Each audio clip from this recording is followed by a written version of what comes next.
Hi, and welcome to the OrgDev podcast. So we often act as though organizations can be engineered into better performance, that if we get the right structure, the rest will follow. But most of what really drives change happens between people, in the conversations that shape how they see their work, their colleagues, and the system they're part of. We're absolutely honoured to be joined by Professor Gervase Bushe, one of the most influential thinkers in organisation development.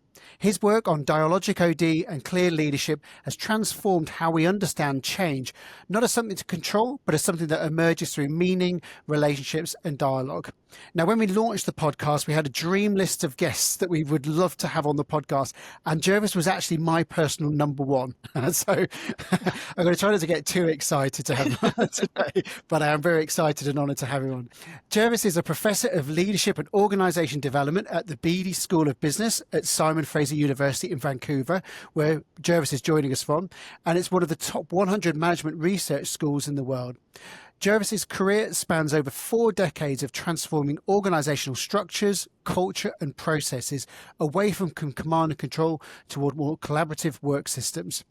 Gervase has consulted to blue-chip organisations and startups, public sector and business corporation, and is an award-winning author of over 100 papers and 3 books on organisational change, leadership, teams and teamwork.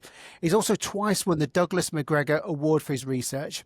His book, Clear Leadership, which is a favourite of ours, has been translated into 9 languages. And of course, Gervase's extensive professional experience is underpinned with academic qualifications. He has a PhD in organisational behaviour from Case Western University as well. So thank you so much for joining us, Gervase. We're absolutely honoured to have you with us.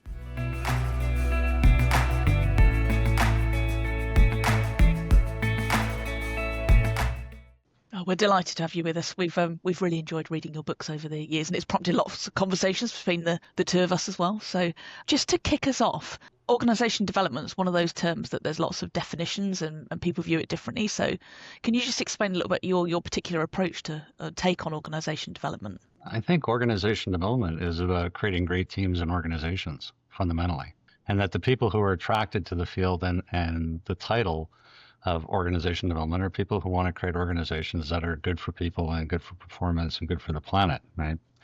It's about improvement. How do we make things better than they are now? Well, in terms of all 3 of those things. It's simple. It's a simple definition, but it captures a lot of what I think happens. And I think one of the reasons we shy away from that definition is if somebody says, well, what's a great organization? The problem with that is that there's no one answer to that question. And it's very localized, what'll work for this organization in this situation with these people at this time. So it needs to remain vague. Garen mentioned in his intro that, your approach is very dialogic. So for people who might not know what that is, can you just explain to the audience what you mean by dialogic approach? Yeah, and how that differs. Well, let me tell you the origin story behind that. So back in the early 2000s, I did a research study on when is appreciative inquiry transformational. And I discovered that the things that make it transformational were in opposition to sort of organization developed dogma. And the key one being that first you diagnose and then you change. And change without diagnosis is, malpractice. And up until that time, I had been thinking, like most people, that appreciative inquiry was like action research with a positive focus. And if OD textbooks were covering it at all, that's the way they were doing it. They were cramming it into the sort of plan change model. And I realized this is not what's going on. And then it made me realize there's all these other new OD technologies like future search and open space that, again, don't really depend on diagnosis. And so I started writing about that. And at the time, I called it postmodern OD as opposed to modern OD, that it was resting on a set of postmodern philosophies. Meanwhile, Bob Marshak, who I knew but had never met, was also writing about that. He had come to that conclusion in a different path, but he was writing about the new OD. So what happened was either of us would send papers off with those titles, and they would get rejected for a variety of reasons. And one of his papers came across my desk and as an editor, and I wrote back to him and said, hey, I've got a bunch of ideas about this paper I could add to it. What do you think? He said, sure. And that started a collaboration. And we sent off a paper and we called it Postmodern Modern OD, and it got rejected. because people who it got sent to would say, well, this is postmodern OD. Where's Foucault? There's no Foucault in this paper. So, so we were trying to figure out what to do. And Bob came up with this distinction between diagnostic and dialogic. So we sent the exact same paper back with that label, and boom. It won awards and sort of thing, which kind of made our point, which is that language is important. It's a key piece of business. And at that time, and that paper was written probably 2007, we said what makes these methods similar and goes under this bucket that we're calling dialogic is that they all said that the way you create change is by changing the conversation. So that was the initial focus. And then once we started getting deeper into it and engaging with other people, it kind of expanded from there. And so now I would say that dialogic OD is a mindset.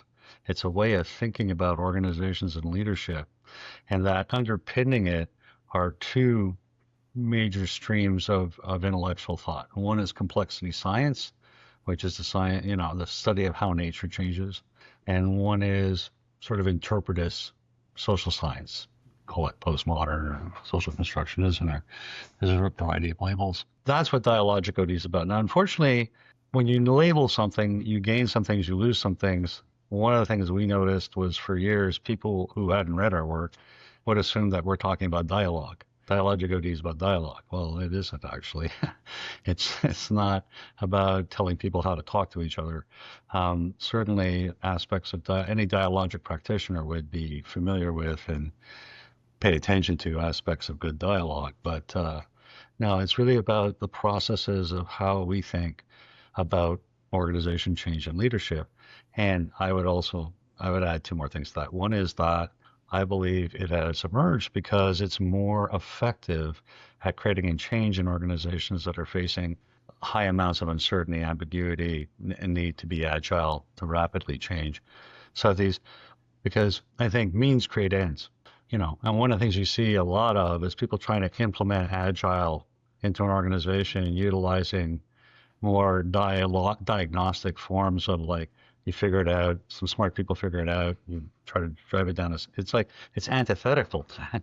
The whole process of plan change is antithetical to an agile outcome. So, whereas dialogic methods tend to support more bottom-up emergent change processes, which is what you're trying to create with agile is an organization that's more emergent, bottom-up, that sort of thing. So that's one of the things that's going on. The second, I think, is that there's this need to shift leadership from sort of captain of the ship, far-seeing, has a vision, pulls everybody along with them. And in an age where so much that happens is unpredictable, things, where you need to create a form of organizing that is able to notice when something needs to change, is able to pivot quickly, able to do those things. You can't expect the person at the top to be able to do that. They can't. And there's a lot of research, like for every one great vision, like a Steve Jobs kind of guy, there's 99 visions that failed. And so in that kind of world, you need a different form of leadership that is not the great man on the bridge pointing in the direction, but rather is the even greater man who can hold that space of not knowing and the anxiety it generates long enough for something new to emerge. That's going to be far more effective at dealing with whatever the organization is dealing with. So long answer there, but I think dialogic OD practitioners hold that set of mindsets, right? It's not about a method. And that is the hardest thing for people to get their head around at times, because I've now identified over 60 methods that people use from a dialogic mindset. Most of those can also be used from a diagnostic mindset. So it's not the method. It's how you think about and what are you paying attention to? What are you thinking about? Where do you see your opportunities for intervention? All that sort of stuff. One of the things when I first sort of came across your work was the idea of sort of generative change approach and the idea of generative metaphors and that as well. That's a big part of the work, wasn't it? What was that, and how did it develop? Well, so there's two aspects to that. So one is the notion of generativity. And really, I go back to David Cooperrider, who was a student when I was a student at Case, and a great guy. And the idea of generativity, as opposed to problem solving, is both of those are concerned with how do we solve an issue. But problem solving does it by looking to the past, analyzing things, and trying to figure out what's right or wrong about what went on before in order to do something better in the future. Generativity looks toward the future and asks, what do we want more of? And moves us in that direction. And so I think this would be one of the common characteristics of the dialogic mindset is it's not interested in trying to understand the past. What's the point? If you believe that organizations are socially constructed realities that are constantly being, either maintained, questioned, changed through the conversations that are taking place now, there's not much point looking backwards. So dialogic methods always focus on developing a common idea of what kind of future do we want, and then focusing people on that and creating conversations about that. Now, the idea of generative image emerged for me when I was trying to apply appreciative inquiry to small groups with the idea of trying to figure out what kind of conversations lead people to want to change the way they're doing things together. And what I noticed was that sometimes when I used an appreciative inquiry approach in a small group to try to work out what's going on here, what would emerge would be an image, a sentence, something that would shift the conversation. And I wrote a paper about that back in 1998. And I called that at the time a generative metaphor, I think, but it's not really a metaphor, I realized later, it's just an image. And then in my work that began to emerge more and more until the generative change model now, I believe that, like, one of the things when we did the study on when is AI transformational, we found that in almost every transformational case, a generative image had emerged. And so at the time I thought, okay, there needs to be something about the process that creates a generative image. But now I'm more and more convinced that it's the generative image that drives the change process. What do I mean by a generative image? I mean a couple of words that get stuck together that surprising, ambiguous. No one's quite sure what it means, but it's attractive, and I want to do something about it. And I often tell the story about the most dominant generative image of our time is sustainable development. Before sustainable development showed up, ecologists and business people had nothing to say to each other. They were at war. And when that image showed up, one of the things that happened is Greenpeace Canada, which I don't know if you know, Greenpeace started here in Vancouver back in the early 70s.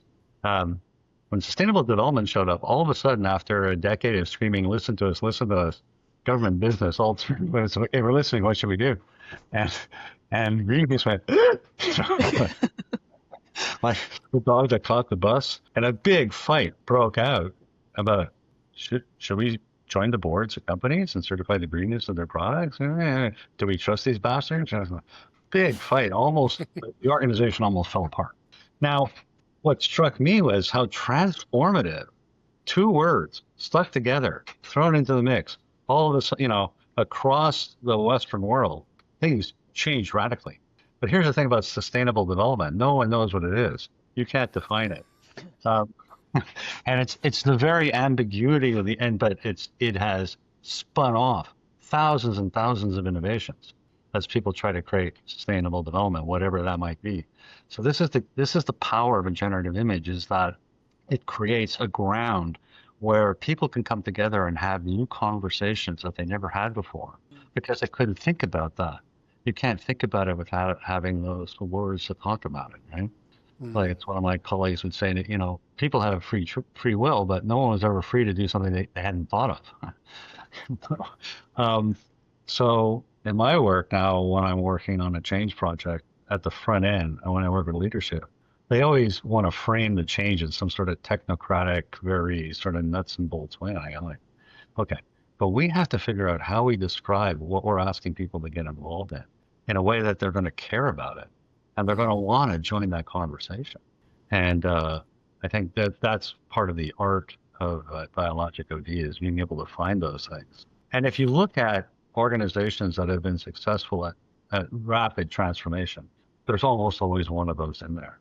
One of my favorite examples is DBS Bank in Singapore, which went from being at the bottom of the banking world in Southeast Asia and almost considered a joke that the customer service was so poor, to being now the leading bank. And what powered that, the generative image, was joyful banking. And it said to the organization, how do we create more joyful banking? What the heck is that? the intervener would go into a branch and say, okay, we want to create more joyful banking. Got any ideas? Generate ideas, and you can bring in your customers into that, your suppliers, how to make banking more joyful. And so it just spun off all these innovations. It's a really powerful thing, isn't it? Because it makes us put our differences aside and creates like a higher order context for us to think about, doesn't it? It kind of is uniting. I think you were sort of showing an example of, I think it was service excellence.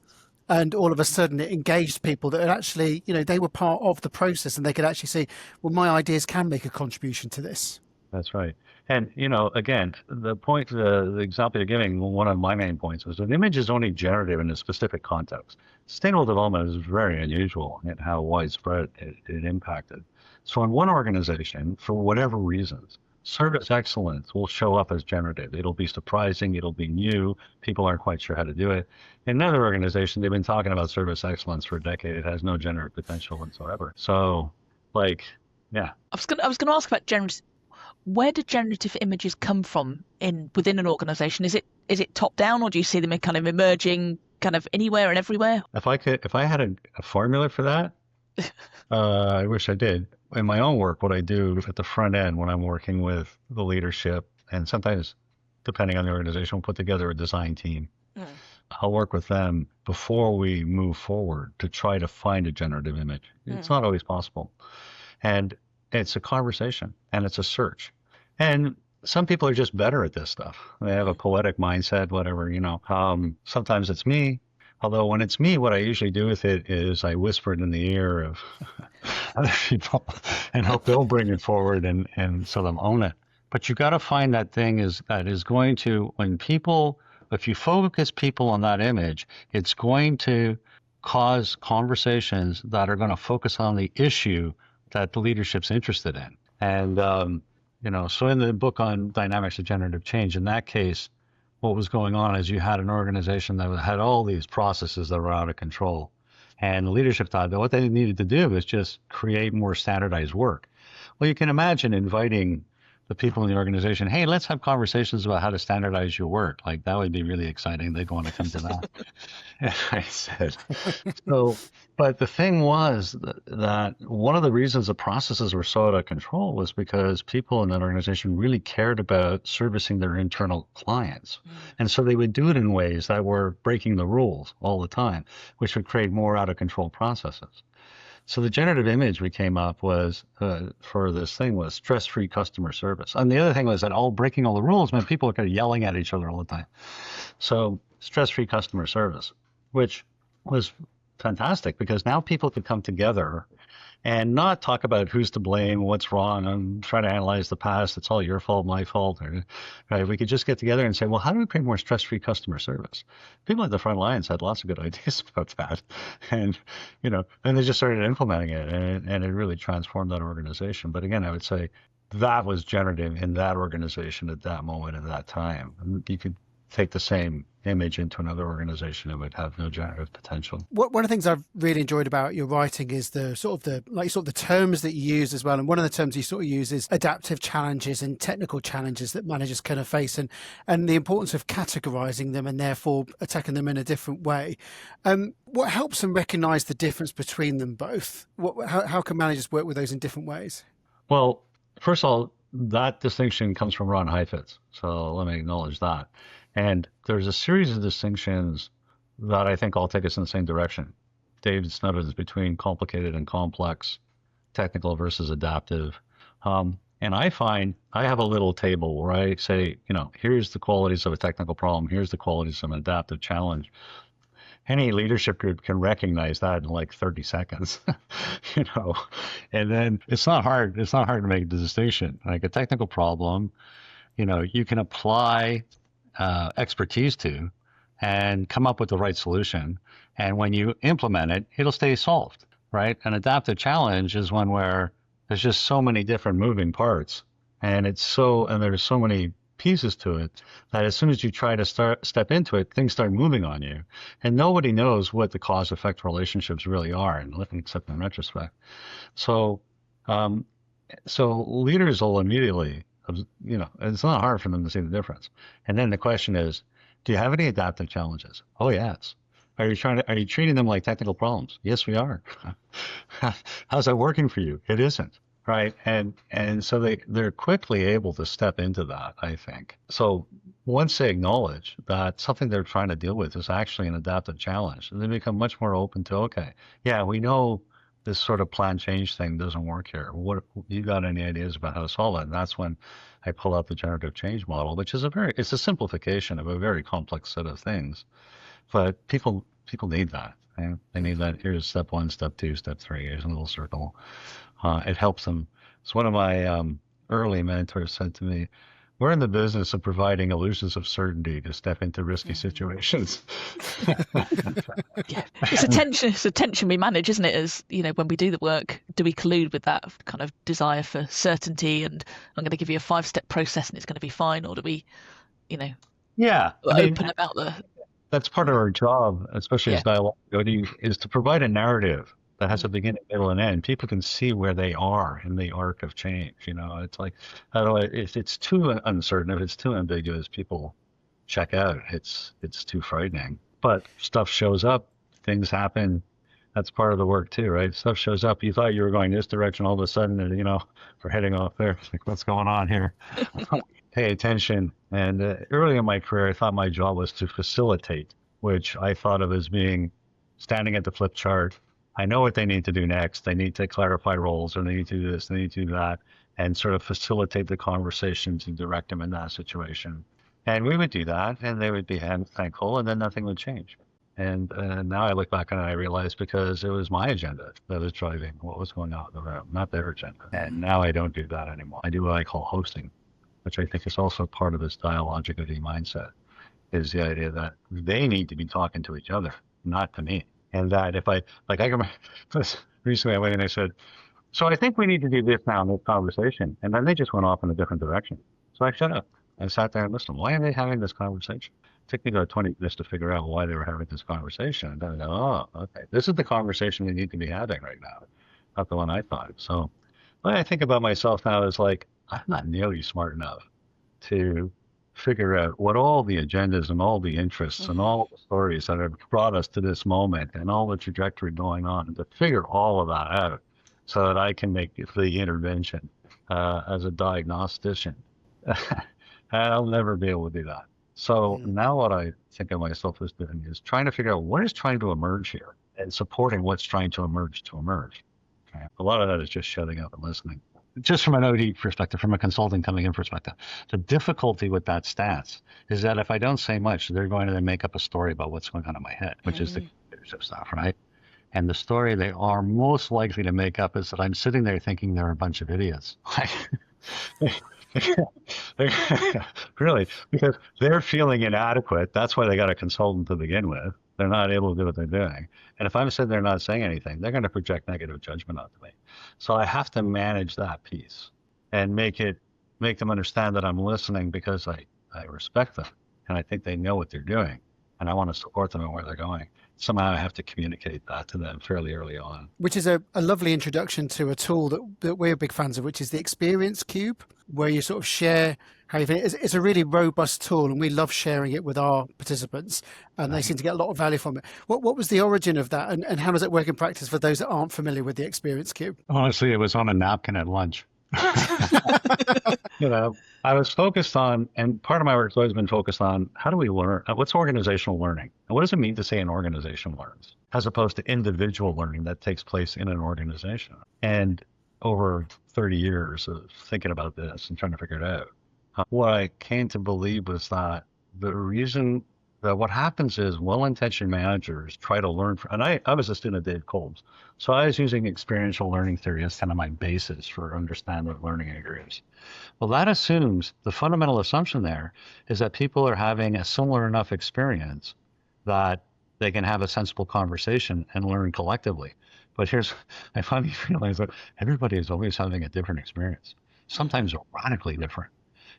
People come out of a sales meeting and one person goes, that was terrible. And I'm like, what do you mean? I thought that was great. It's blah, blah, blah, blah. And then many of these conversations end up being a fight over who had the right experience, right? Subtle or not so subtle. And of course, in a hierarchical organization, it's clear who had the right experience. The boss had the right experience. So we all line up behind that, but feel now no responsibility for what comes next. And that learning doesn't spread. And the question then was, how do we learn from our collective experience if everybody's always having a different experience? What does it even mean to learn from our collective experience? And again, this is part of the dialogic mindset, is that what it means is to allow the variety of experiences to be aired, right? And when we hear the variety of experiences that are aired, something new emerges. You don't know what it's going to be, but something new emerges. And it's always way better than if you've got a leader trying to force people to be having their experience. Because you can't make someone else have an experience. All you can do is shut them up, right? So then the question was, well, if we want people to be able to describe their experience to each other, we need to have a model of experience that they could share. And that's where the experience cube came from. Let's get it. Well, what is a model of experience? And part of what helped me was I had 5 years of somatic psychotherapy personally. So I had gone from being all stuck in my head when I started to now being fully engaged in my body and everything else. And, the recognition that all this other stuff is going on. The first problem is just becoming aware of what it is, right? And I really didn't think it was a big deal, the experience cube. It's just a little model here. It just helps us have a conversation. It turned out to be one of the most enduring pieces of my work. It's like you said, people use it all over the world, find it powerful. I think what's powerful about it is that it invites people. Well, the first assumption is everyone's going to be having a different experience, so it's okay to have your experience. I'm not going to have my experience. And the second thing is it kind of breaks it up into those pieces that people, and has a lot of face validity. People are going to go, yeah, that makes sense to me. Okay, I can, and then it gets all the pieces out, and we put it on the table, and here's one, here's yours. But it's not about trying to fix yours or fix mine or change yours or change. That might happen, and that's fine, but it's just about understanding each other. And the other thing we learned then was, as we started exploring it, was so many of the interpersonal issues that people face are based on stories they made up that weren't checked out. And I'm thinking you're having this experience and you're not at all. You're having a completely different one, but I'm now reacting to you based on the story I made up about your experience. And then because I'm reacting to you in that way, which seems odd to you, you react back to me in a way. And then we're off, traveling together. So. Which I think brings us to one of our favourite, we often talk about the interpersonal mush that you talk about in your book. So clear leadership is, we love this. We talk about this often and we see it all the time. So it's definitely part of our vocabulary about how we talk about what we see. Yeah. That showed up. So I had been developing this set of ideas in the 90s through some of my classes and some of my consulting work. And and at the time, this was before the Clear Leadership course sort of solidified. We were doing interventions where we were bringing this information into organizations and we're training them, and we were making it up as we go along. Like we knew where we wanted to go, but every day the staff would get together in the evening and figure out what are we doing tomorrow. And I was just lecturing on, we make up stories, and then I said, it just creates mush. It's just interpersonal mush. And that really struck a chord. It was a sticky image, so I kept it. But it's really powerful, isn't it? Because it becomes something that people can really start to use to make sense of what is going on around them, doesn't it? And it sort of creates a common language that people can articulate as well. You mentioned the Clear Leadership book, and we really recommend it. And we'll put a link to all of your books and in the show notes that go with it as well. But Danny has noticed that it's been in print for over 25 years now, haven't you, Danny? Yeah. So it's obviously got staying power. Why do you think it's kind of endured when others are kind of passing fads?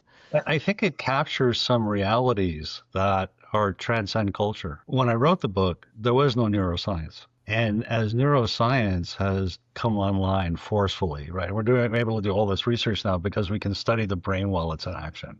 Like it used to be the only way to do it was sedate you and stick you in a machine. And virtually every finding coming out of neuroscience is validating the Clear Leadership model. It's like, yeah. Everybody's having a different experience. We all create our own experience. Most of what I experience is coming from the inside out, not the outside in. I mean, on and on and on, right? And the things that get in the way of my ability to listen to your experience, we now understand how the vagus nerve has a whole big part to do that, and, the amygdala hijack and all that kind of stuff. I was writing about all that because I'd experienced it. And part of what happened was in my therapeutic process, what I discovered was that all my models, all my intellectualization bullshit. I needed to just start paying attention to my experience in the moment, be present. And all the models and stuff just came out of that, from my just paying attention to what is going on in this moment with this group of people, which was a little embarrassing at the time, because when the first edition of the book came out, people would go, "Oh, you must have Gestalt, blah, blah, blah, blah, blah." And I go, "Well, not really." And you must have read Hindu, Buddhist philosophy. Oh, not really. There was almost no, academics are supposed to build on other people's work, and I had not done that at all. I just built a model out of my own experience. And so it seems to have, and so the other thing that happened then was people from other cultures started showing up and having read the book in English and saying, "We want to take this and use it here and there." And, first that was Western Europe, and sure, great. And books got translated and the course material got translated and people started moving it out. Then some folks from, Asia started showing up. And I thought, so much of clear leadership is about the willingness to just describe your experience, and kind of reduce that sort of get rid of face work and all that sort of thing. And sort of and how shame, like way before Brené Brown, I was talking about shame in organizations. And I had this one undergraduate class where I was using this technique, and where we create this environment where people need to talk to each other about their experience with each other, which people find at first highly threatening. And I'm in this class, and we're halfway through the course, and not an authentic statement has been made. And I look around, and I realize more than half the students in this class are Chinese women, 20-year-old Chinese women, and they are terrified to say anything authentic. And so I bring in the shame material. They exploded, just exploded. Like, "Oh yeah, I get 97 on my exam. My parents go, 'How come you didn't get 100? How come your cousin's doing this? And how come you're not pretty enough?' And I'm like, and so I thought, taking this into Asia is going to be a problem, and I don't even expect to do it. And then what happened was, one of my American clients who had all their manufacturing in Asia, we ran the course for their executive team, and the Chinese vice president of manufacturing came to the course, loved it. And afterwards he said, "You got to bring this into China." And I said, "Really?" He said, "Oh yeah. And I said, "Okay, but I'm not interested in flying to China all the time. So, and we need a couple of Chinese people who can run this course. Can you find them for me?" He did, and they started running it inside their plants in China, and they loved it. Took off, had a big impact.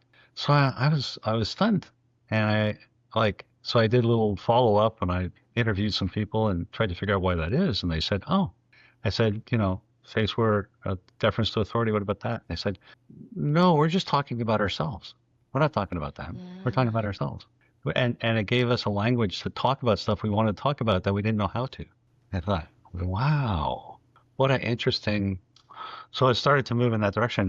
By the way, we got a new translation just came out this month in Japanese, which is really fascinating, because the Japanese language and the way they make sense of things is like interpersonal mush to the max. Like one of the key skills in clear leadership is to stop saying you when I mean I. People will talk about their own experience, but they use the word you, which sort of externalizes it, doesn't take any responsibility. Well, the Japanese never say I. They wouldn't say "I'm going shopping." They'll just say "going shopping." And you're supposed to know that means I'm going shopping. And you're supposed to understand what other people are thinking, feeling, and wanting without asking them. That's like part of the culture. So my colleagues in Japan have been taking the course into Kyo's EMBA program, and it's blown up. And the students are going, "Everybody should get this." And I'm saying that's a bad idea, because people need to volunteer to go into that kind of a course, right? And if you force people to confront themselves and confront their stuff, you just need one person going sideways, and the whole thing goes sideways. So that's all. I forget even what the question was now. There was a great answer. Why has it got so much staying power? I think because it transcends culture. That's what I'm saying, is that these set of issues that we face in interpersonal interaction seem to be, and we're discovering that, our neurology is human. It's not culturally determined that the vagus nerve, there are certain things, and that certain forms of hormonal imbalance will generate certain things. And I probably should do a third edition and bring that material into it. I should probably hire some ghostwriter to do it for me. We'll do it. So that's fine. One question we'd love to ask. Right? We'd love to, I'm looking for somebody who's OD, literate, and is willing to dive in or has into all the neurological stuff and just add it in places where it would make sense. Well, you heard it here. Everybody You out heard there it in the podcast listening to this would like to offer their services, do that, you know where to find me. Hi, we're just pausing this interview for a moment. Have you ever finished an episode of the OrgDev podcast and wish you had a cheat sheet that summarizes all of the key points? Us too, so we made one. It's called From Pod to Practice, and each week in our newsletter we'll share a 2-page summary of the latest OrgDev episode, and it includes key takeaways, a reflection prompt, and one small action you can try. And it's all in a digital format with space at the end to add your own notes and reflections, and it's designed to help you take the learning from the podcast into your day-to-day work. So to get your copy, just sign up to our Next Step to Better newsletter. The link's in the show notes, or you can visit our website at www.distinction.live to get the latest From Pod to Practice in your inbox. And let us know what you think. We'd love to get your feedback. What was your journey into organisation development? Did you find it? Did it find you? Like, what was the journey for you? And my origin story. Yeah, I was a student radical, counter-dependent as hell at university. At a university in Montreal where there was a very powerful student union that had an ideology and a political bent, and we changed a lot of stuff. We forced course evaluation, public course evaluation on the university. So every semester a booklet would come out with the courses and the professors' name, that sort of thing. And at one point we decided the Dean of Arts was the source of all evil. And if we got rid of him, everything would get better. And we got rid of him and nothing changed. And that was a radicalizing experience for me. That happened at the same time of just by a series of coincidences. I wandered into a course for the credits, and it turned out to be a T group course. You know what T groups are. Yes. So I'm 19, I'm in this T group, and I'm just loving this. Like, this was just the most fantastic thing ever. And my T group facilitator was just about to take a job at my university in a new role called student engagement. And she needed to network into the student population, and I was the perfect. And so she became my first mentor. She was interested in organization development and group dynamics and all that kind of stuff. And then she turned me on to her mentor, Hedley Dimmick, who was kind of like, he was running kind of what was the NTL of Canada at that time. And so by the age of 21, I was a TA in a T group course, facilitating T groups. I was hanging out with Hedley and crew, going off and doing action research projects. And the whole field of OD at that time this was like early 70s, was just burgeoning. And it fascinated me. I loved it. And also early on, recognized that my change strategy had been a power coercive change strategy, and that means create ends. You try to enforce democracy at the point of a gun, you get more guns. So, and then there was this normative re-educative change strategy, the OD ideology at the time. It was very, very attractive to me. And so I decided this is what I want to do. And then in 76, Hedley got invited to give a talk at the first OD Network conference in Canada, which was in Vancouver. I lived in Montreal, so it was the other side of the country. And Hedley said, hey, if you can get yourself to Vancouver, you can stay with me, you can come to the conference. So I got on a flight, got to Vancouver before him, showed up at the conference. Well, they had no idea I was not registered. This 21-year-old kid comes wandering in and says, oh, Hedley said I could come, that kind of. So they gave me a pass, let me into the conference for free. And that first night they have a big opening bar, open bar thing, and 500 people, all in their 40s. And I'm sitting there, I don't know anybody or anything. And I wonder, how can I have a conversation here? So I wandered up to somebody and said, well, I'm interested in adult development, adult education and group process and organizational change. Where do you think I should go to graduate school? Fantastic question. Everybody had an opinion. Oh, you got to meet this person, come over here. And this case kept coming up. You got to go to case, go to case. And I never heard of any of this. It was a business school too, which at the time was like, I was a philosophy, sociology major, the business students are idiots. And I decided, okay, I'm going to case. And at 23, I applied. I really didn't expect to get in. I thought, I'm going to have to get some work experience and then I'll apply again. But just by skin of my teeth, I got in, and that changed my life. big deal. At the time, CASE was the place for this work. And it was connected into the American corporate elite. And all the faculty were out consulting.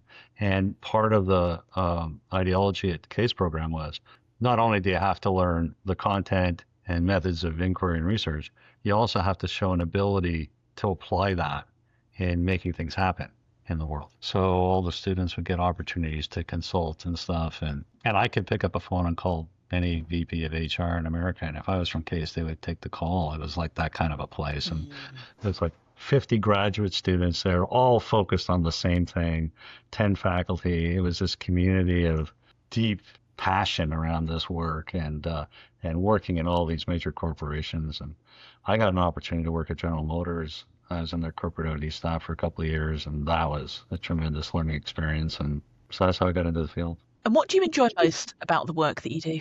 The relationships. Like, if I'm any good, I fall in love with my client. Like, and they fall in love with me.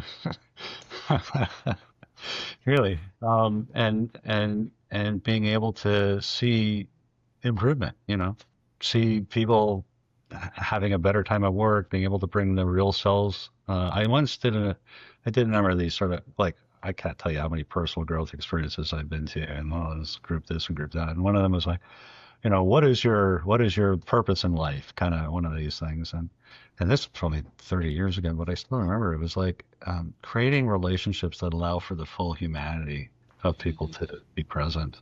And I think that's still really what turns my crank. Creating a space where people can show up and be their full selves. And there's a lot of beauty in that. And sometimes there's wounds, the wounds show up. And if people are willing to step into their wound, and like I think one of the things that happens is when people are willing to show their wound to others in a space where they are not shamed for it, a little healing happens. And whereas I think those are very special moments. I don't shoot for them. It's not my purpose. It's not like people, like sometimes in a clear leadership course, people go, this is like therapy. And I go, no, therapy is about healing the wounds of the past. This is about learning about what's taking place in the present. And that makes sense to them. But sometimes the learning that takes place in the present, right, brings up some sort of wound, some place of shame, some place of and some little bit of healing happens. And that is really lovely. And the same thing happens organizationally, right? There'll be an organizational wound that's been there for a while. And something about the conversation that's taking place is now doing some healing where we can now be with each other in a way that isn't being mangled by that wound. A question on, there's loads of important things you've just said there, but one of the things is like, how do you prepare a client for the work? Because it's not like a typical consultant going in. What role has contracting got to play in all of this? So they have their informed consent. Yeah. Informed consent. I remember in one of my undergraduate classes, I won't tell you the whole story, but it ends up, we got this whole confrontation occurs in this class where it turns out that people have been sabotaging each other. And this comes out into the light. And this young lady gets up and she goes, I can't believe this. You are my colleagues. We're all going into the business world together. And this is the way we treat each other. This is terrible. I can't stand this. And then she turns to me and you took away my innocence and you had no right to do that. Oh my God. And I thought, well, she's right. The course syllabus doesn't say, you could lose your innocence here. There's no contract around that. And it took me back. And I spent the next few weeks asking my colleagues, asking business people, HR directors, what do you think of that? And every one of them said, no, that is your job. That is your job. Part of the privilege I have of being a university professor is I don't need the consulting work to pay my mortgage, and so I don't go out and sell work. It comes to me. People call me up. And so half the problem, and I recognize the privilege versus like internals who have to try to convince a manager that this is a good way to do things. I am not the person to ask how to do that. It's not necessarily, but I have found that, again, educating them about the difference between an adaptive challenge and a technical problem, showing them the Kuhneman model about, okay, complicated problem, use expertise, the complex issue, use this generative process of try stuff out and learn as you go as a change strategy. That's the bottom line. Then I give them a little Ralph Stacey, sort of the mindset of being able to manage in a complex, adaptive, responsive system. That sets the stage, right? So let's try this way of doing things.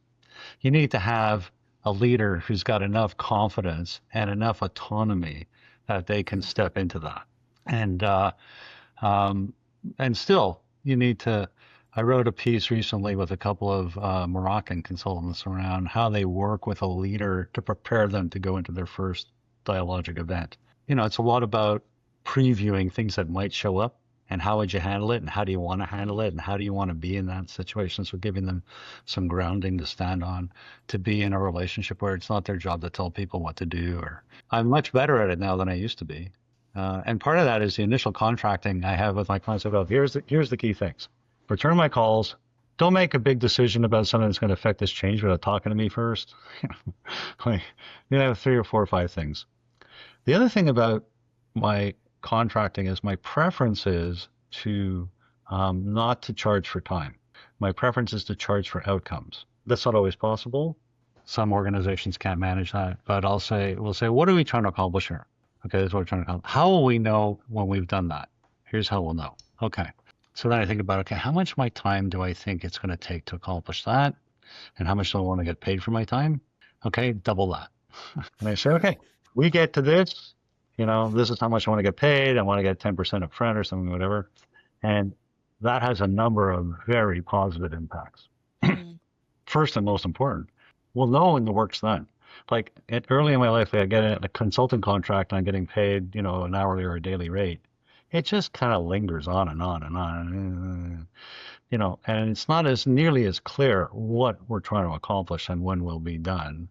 And then the other thing is then since they're not paying me for my time, I can show up anywhere I want. And people are sitting there going, the meter's running, what's he doing? Because I'm just sitting there listening. And the other great thing about that then is that I pretty much get to decide when I show up and when I don't, when it's worth, and that's fine. And so the clients who accept that kind of contract, it creates more of a partnership. I'm fully in, and I'm going to stick with you until we get there. And sometimes it takes more time and effort than I thought it was going to. I eat that, right? That's fine. And sometimes it takes less. So we have a book in the BMI series by Tova Averbook on entry and contracting for Dialogic. What do you do when there's no clarity about exactly what's going to happen here? And she's got some brilliant ways of doing that. Around the money thing, what she does, and I would encourage people to do, is there's 2 contracts. The first contract is spending time to figure out what the right change process is for them. And for that, she charges an hourly or daily rate because you don't know. Because at the end of that, you might decide this isn't the right thing and here's the right people. But then if they agree, yeah, we want to pursue a more dialogic approach, then she tries to create an outcome-based contract where she's in full partnership, and I have the same. I'm in full partnership, and that creates some fantastically better resonance. The other thing is we can say to other people in the organization are part of the contracting conversation. Says, well, what are you doing here? I say, here's what I'm doing here. We're trying to create this outcome. When you look at the field of OD now, what's particularly interesting you in terms of developments or changes? I wouldn't say this interests me, but obviously artificial intelligence is going to change everything. And we haven't even begun to grapple with that. About the nature of organizing, team dynamics, all of it, right? It's amazing. Some people think it's going to be bigger than the Industrial Revolution. I can imagine that actually, because it's going to change how we organize, obviously, in so many different ways. First of all, it's interesting.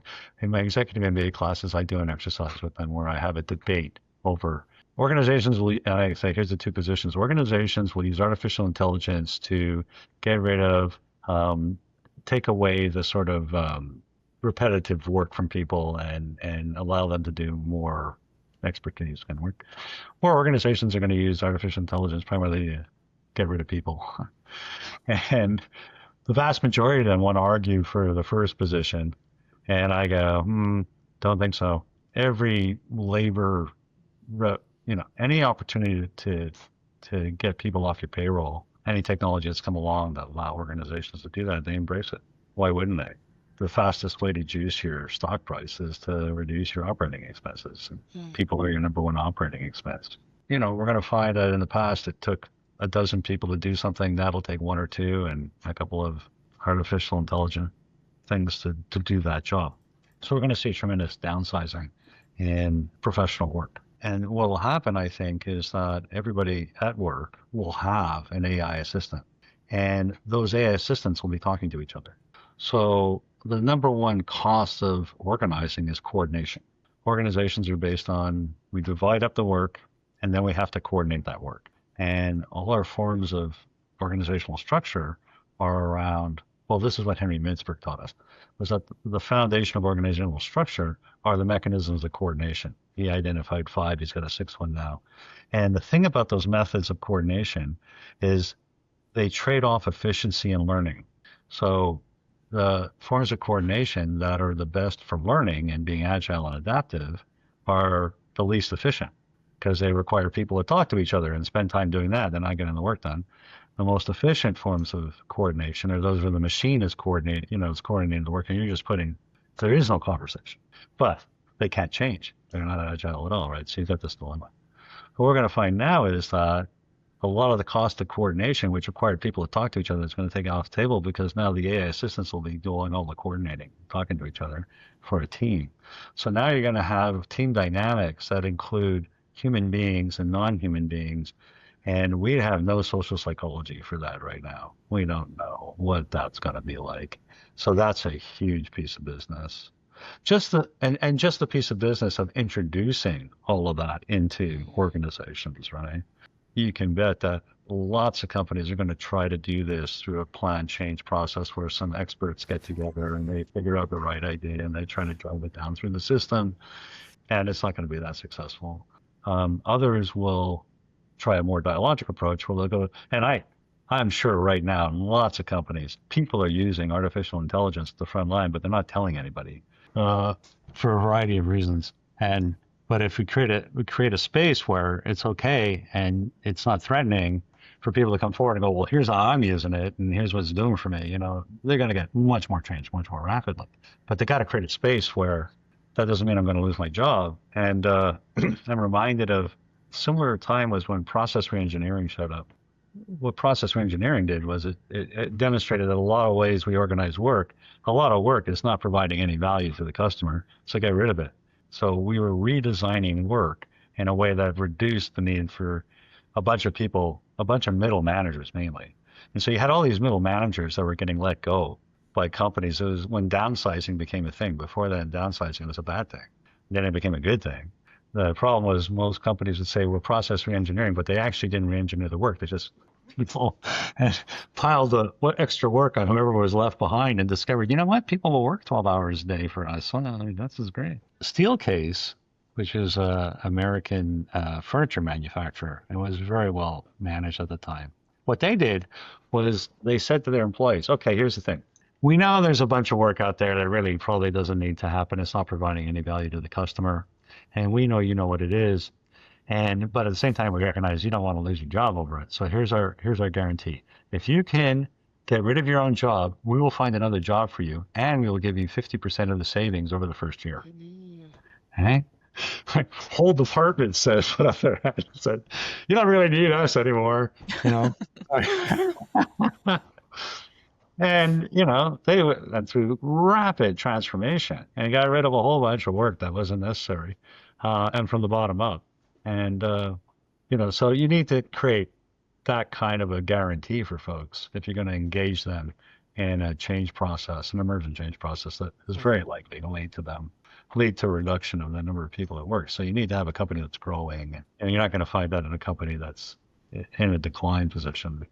And that's the unfortunate thing.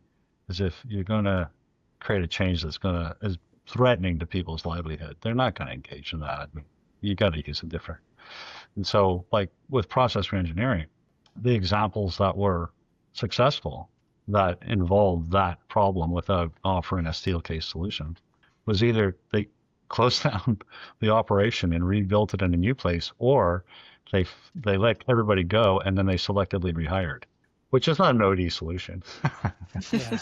You know, that's a different kind of change process. Is AI an opportunity for OD to really sort of help shape what comes next, do you feel? Well, yeah, it's a tremendous opportunity, right? What happened to OD, this is in the United States. I can't say for the rest of the world. In North America, OD has sort of fallen out of favor. And it goes through these cycles of waxing and waning, whereas in the rest of the world, OD is pretty ascendant because it has solutions to a lot of these problems. And it has 60 years of history behind it. What happened was, in the 70s, OD was the methodology for organizational improvement, for creating great organizations. And then these other competing methodologies came along, like lean, total quality. These are also ways of creating great organizations. And the OD profession looked at this coming on stream and said, yeah, those are good ideas, but we know about change. And so it was only at that point that OD became synonymous with change. And things like the OD division of the Academy of Management became OD and change. Business school courses went from being OD to being OD and change. And then over time, but the thing is, we're not about change. So a manager comes along and says, oh, okay, you're about change. Go change that. No, that's not the way we do things, right? It's like, and so change management then emerged as a methodology for implementing changes that nobody else had any say over. Whereas OD, here's the other thing. You asked me, what is OD? OD is fundamentally about widespread inquiry and engagement. Like, that's the way we change things. And you look at any of the research that shows good outcomes. We involve the people with the targets of change are involved in the conversation about how to create that change. And to do that, we need to be involved at the front end of kind of strategically planning from the front end. But because OD became about change, we became, and the other thing that happened was it started becoming an HR function, which it never had been before. And in fact, most OD people, the HR function is the enemy, and they just want to stabilize everything, right? And we're trying to change things. So then what happened was, so OD people then became more and more associated with their particular methodology. I'm an open space person. I'm an appreciative inquiry person. I'm a survey feedback person, whatever. So the company would decide on the change, and it's going in the process, we need a World Cafe. So we hire someone to come in and do a one-day World Cafe thing, and then they leave. So we're not part of that strategic from the very end. To do OD properly, we need to be at the front end where we're, Bob and I wrote a chapter on it, valuing the destination as well as the journey. It's like we need to be involved at the front end right from the beginning, is strategizing how we're going to introduce artificial intelligence in a way that will lead to performance, people, planet. And if we're not, then it's going to be hard to show up and do a World Cafe on how you're going to lose your jobs. And so I think that's part of what's going on right now in those parts of the world where organization development is ascendant, is trying to make this move back up into the strategic apex, or at least being a consultant to the senior team, that sort of thing. One question we like to ask everybody who comes on the podcast is, what are some of the biggest lessons that you've learned through your career that you'd share with other practitioners? Well, this is kind of a cliche, but I think one of the things that distinguishes OD people from everyone else is a strong focus on self-development. You got to work yourself. You can't intervene into human process if you haven't figured out your own stuff, and and especially if you're stepping into a situation where there's a lot of anxiety, tension, conflict, that ability to be a clear center and the transfer, being able to manage transference coming at you and understand what that is and all of that. And Bob, the first time I heard of Bob Marshak, he'd written this paper called Magicians and Shamans of OD.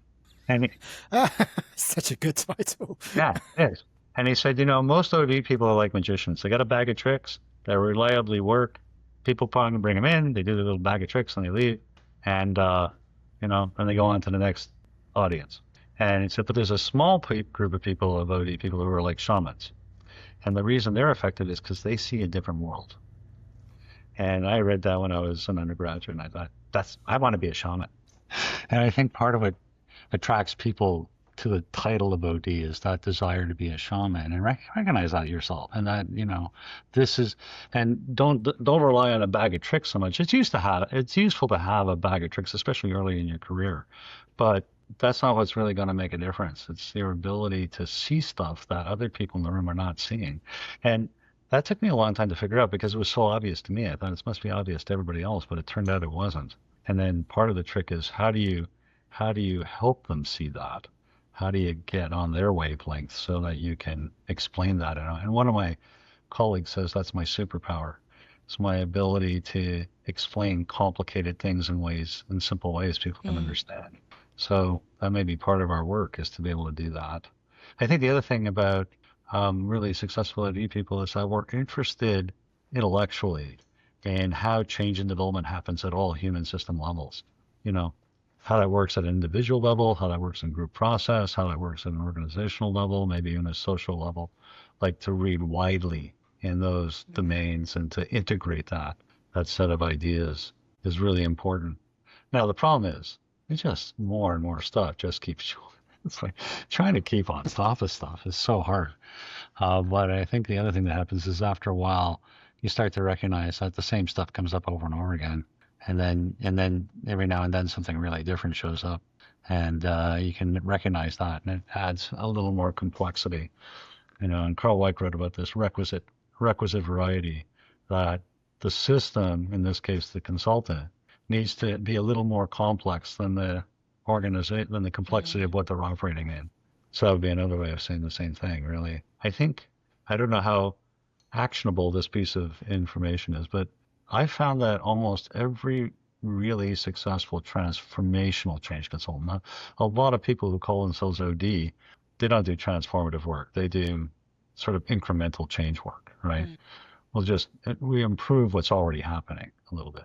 I've always been interested in how do we, go from command to control to collaboration. That's been the core of my work, right? And everyone I've met who's really effective at that has some other form of wealth.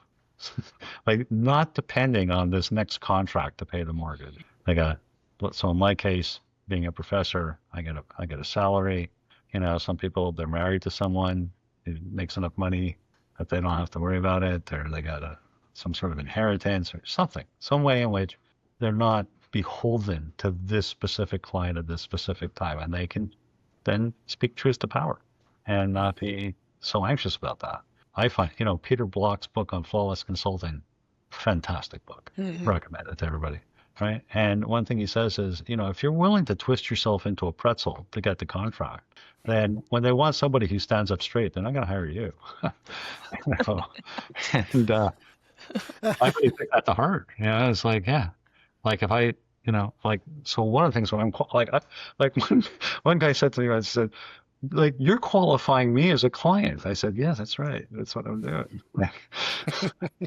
Because I'll try some things out. Like I'll describe in the moment experience I'm having of the person. If something's going on in our interaction that I'm not finding particularly satisfying, I'll lay it out there. Like, here's the experience I'm having of you right now. Like, is this how everybody interacts with you? And like, see how they, how do they manage that? And if they get all defensive and huffy, then I know, okay, this isn't going to work out. But if they lean in and get curious, or even argumentative, but they lean in, then they go, okay, we have an opportunity here. So that being in a position where you can do that, right, I think makes you much more effective in this role. Because especially when you're talking with senior leaders, they don't get that. They don't get truth telling at them. People are, information distorts on the way up in hierarchies, and by the time it gets to them, it's like all rosy, and people aren't telling them what they really think. And if they believe you and believe you know what you're talking about, and then that's a tremendous value to them. And then you've recommended various books as we've been talking. Are there any others that you'd recommend that you haven't mentioned? I mean, I'd highly recommend your series of BMI. Yes, thank you. Yeah, they're excellent books. Yeah. And I aggressively edit them. This is what I learned in this work. I hadn't realized that. I love doing this. Bob and I did a special issue for a journal, and we reached out, and a number of the people who wrote for us, English was a second language. So I would take the piece they wrote in, and I would completely rewrite it for them and sit back and go, what do you think? And they go, yeah, that's good. Okay. And then when we did the textbook on Dialogic OD, same thing. we reached out to people and said, would you write this chapter for us? And what happened was everybody wanted to write their whole practice. We go, no, we're just asking you for this piece here. You know, a lot of take this out, put that in. Here's some ideas about this I don't think you've covered, you know, and change the tone so it all sort of fit. And I love doing that. And so the same thing with these books. Everybody who does this work is doing very similar things, but they have different ways of describing it. So I'm forcing them all to use the same words and the same language, and I cut stuff out and I'll throw things in. And some of these books have taken a couple of years of going back and forth before they come out. So I feel like what we're producing in the BMI series is it's good value, right? It's like, it's not like the usual management, like somebody described it. Most of these books are like, they tell you just enough to know you need to hire them, you know? You're in the sales funnel, aren't you?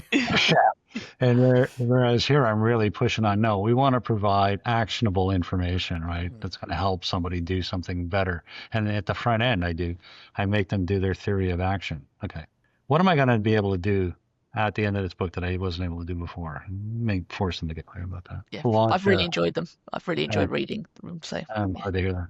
We're just about to launch our 10th book on scenarios, which you don't find. Yeah, Betty Flowers wrote it, and it's brilliant. And the other neat thing about it, every time I work on one of these books, I learn stuff, right? Because we're reaching out, we're getting people who are really at the top of their game, who know what they're doing. Yeah.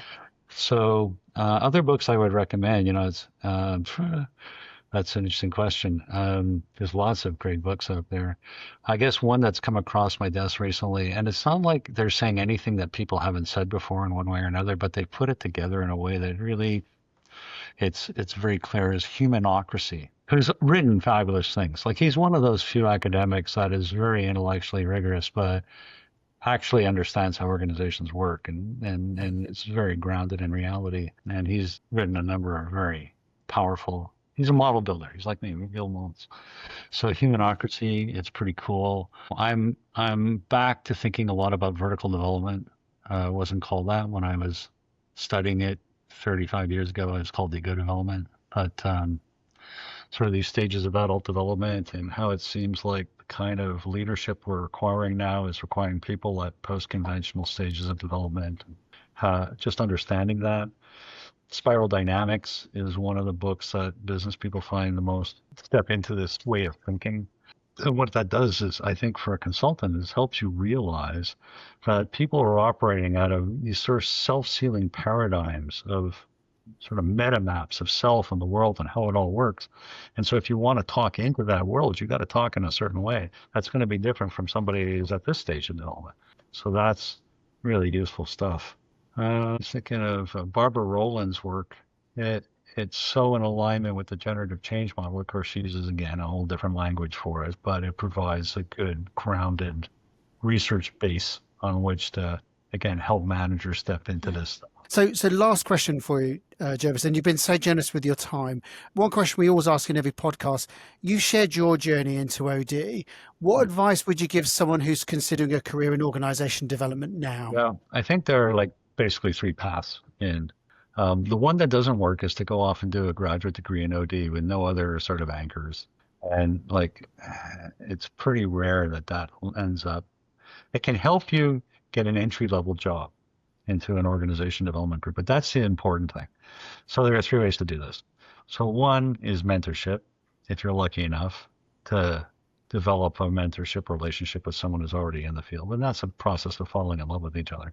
The second is to go work for one of the big consulting firms like a Deloitte or that sort of thing, where you'll learn the business of the business, right? You won't necessarily, and get in sort of usually the entry level jobs into those kind of organizations are analysis. I don't know what artificial intelligence is going to do to that. That's going to blow that up. But you get in and then you express an interest in the more OD part of whatever they're doing and sort of get yourself laterally moved into that. And then you start doing that work and you do it for 3 or 4 years. And then you become fed up with them. But then now you've got a couple of clients potentially you can move out and do it on your own. And you know how to contract and you learn that. And then the other is to go work for a company that has an internal OD group. And then every time they're looking for people to be part of a project, you put up your hand, they get to know you. And then when an opening opens up, you move into the OD group. and then you get trained in there. It's probably the very best way to do it, because if you're in a large company that has a significant OD group, they hire the best consultants. So you get to hang out, and you're a buyer, not a seller. So, so you get to hang out and learn from the very best doing the work there. And I think those are the three main paths into the field. Well, Gervase, we want to say a huge thank you. It's been a real privilege to have you join us on the podcast, and you've just shared some brilliant insights that I know a lot of our audience will really appreciate as well. Danny, what are you taking away from the conversation? Yeah, it's been a really enjoyable conversation, really thoughtful. I enjoyed you articulating kind of the dialogic mindset and what that looks like and what that entails. One thing that struck me, the thing you said about the role of the OD practitioner is supporting what's trying to emerge in the room. So I think having that as a kind of tenet of our practice is really good. And I just really enjoyed hearing you kind of explain some of the terms we've been working with, interpersonal immersion, the experience cube, and just bringing those to life has been brilliant. It's been a real privilege. If you are watching this podcast, and one of the things that we're so impressed with is the number of shares we get. So if you're watching this, you think someone would love and find it incredibly useful to be introduced to the work of Gervase, then please do share the podcast with them, and also give it a like as well, because the algorithm gods love it. But most importantly, Gervase, I want to say a huge thank you on behalf of the profession for being such a shining light, being such an inspiration to my generation of OD practitioners, and it will subsequently be the next generation as well. But thank you so much. We've loved it. Thank you. My pleasure. Thanks.